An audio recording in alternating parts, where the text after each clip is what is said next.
A reading of the story Disturbance in the Night. It was a stormy night in the middle of August, and I was drastically woken up by a loud noise and light filling my room. This weather wasn't a joke. I was amazed that the windows hadn't cracked yet, since the stormy winds outside really gave it a good attempt. I went to the window to look out in the stormy nights, and was met by wind and storm and darkness. No, in fact, it wasn't all darkness. A brim light shone through one of the windows across the street. I wasn't surprised. The window has been shining for many days now. Once I had been kinda intrigued, and I tried to keep count on how many days it would take before the light was turned off. This was many days ago, and it was a long time ago that I lost track of the days. Now, it was just common knowledge. The window was always bright. But this time, something was off. I tried clicking my own light switch, and it didn't turn on. I went out of my room and tried clicking the light switch in the stairs outside. It didn't work. I went inside the room again. The lightning had caused an outage. I looked out again, met again by darkness and the brim light across the street. This was unexpected. I could think of no reason whatsoever which would enable the lone window to keep shining, even if it hadn't been in the middle of the night. The outage should have put it out. I kept staring at the window, puzzled, and unable to think of a reason, when all of a sudden I saw a shape of a figure fill the window. What a shock! I felt goosebumps crawling up along my neck, and kept looking directly towards the figure in the window.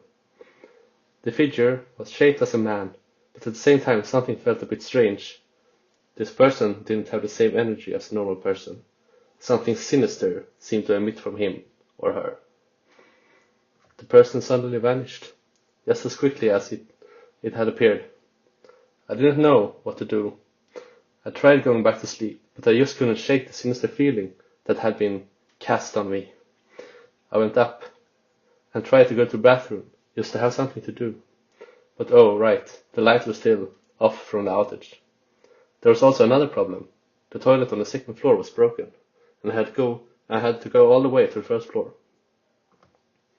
Since I couldn't sleep, I decided this was worth it, even if I had to walk slowly through the dark hall and down a winding staircase. I started walking slowly, as to not fall on any items laying around.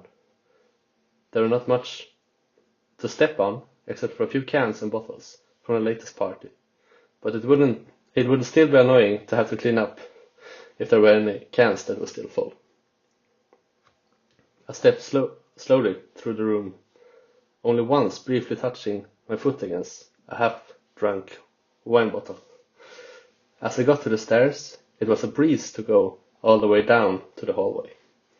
But as I got down, panic struck me as I saw the main entrance standing wide open. Was there someone in here?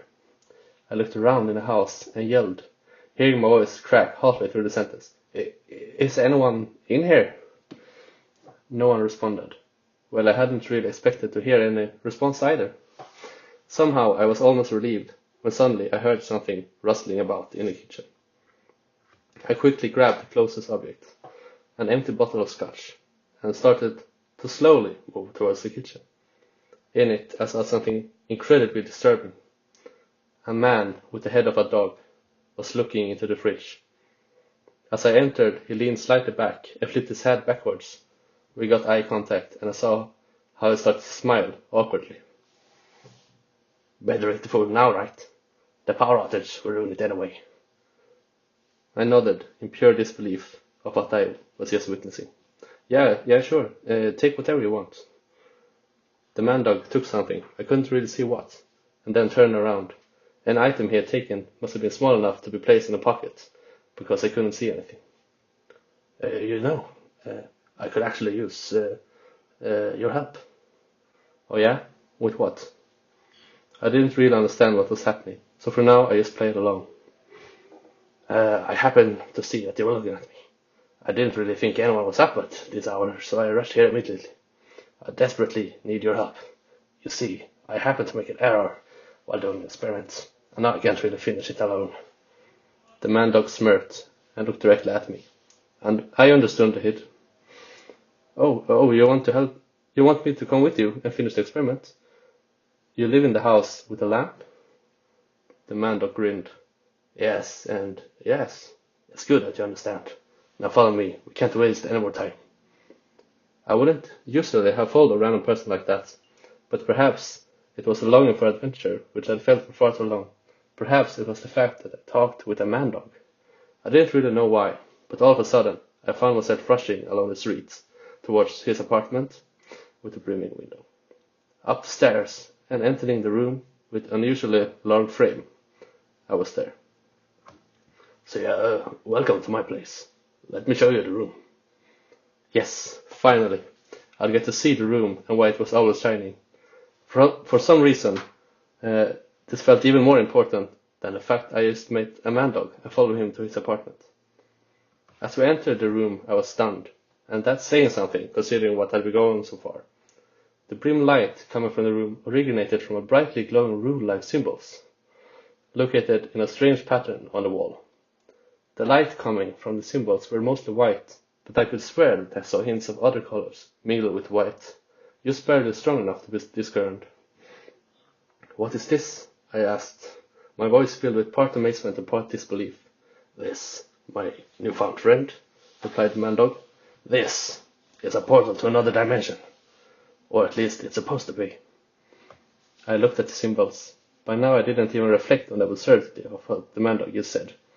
The whole situation was already so crazy, but a portal to another dimension? I was intrigued. What do you mean? Well, obviously it's not working right now, but in theory it should be able to allow you to travel anywhere. The only thing remaining to do now is to align the runes on the wall correctly, and the portal should open. I thought, but it's difficult. I've been trying for many days now, but I can't seem to get it right.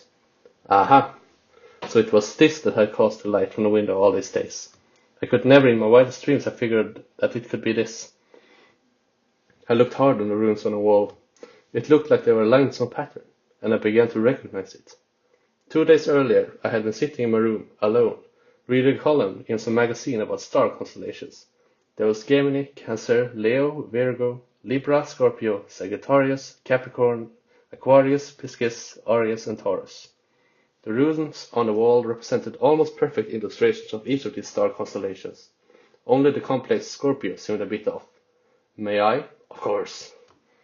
I slowly walked to the wall and rearranged the runes. It was surprisingly easy. The runes felt like small magnets that easily could be dragged on the wall. As I worked, the man-dog picked out a pack of hot dogs from his pockets and started eating. As soon as the runes were rearranged correctly, a loud bang sounded through the room, and a strong wave of force pushed me through the room all the way to the man-dog. What the? A bright green light started to fill the room. A small surges of lightning merged the rooms together. A thundering sound gradually became louder until it suddenly vanished. A large portal, big enough to engulf a man, had formed before us. Holy crap! You actually did it, the man-dog said, with his voice filled of amazement. Yeah, I guess I just did. Want to see what's on the other side? I nodded. I didn't really think, but even if I had been thinking, what was cooler than this? And so we started going forwards the portal, towards adventure.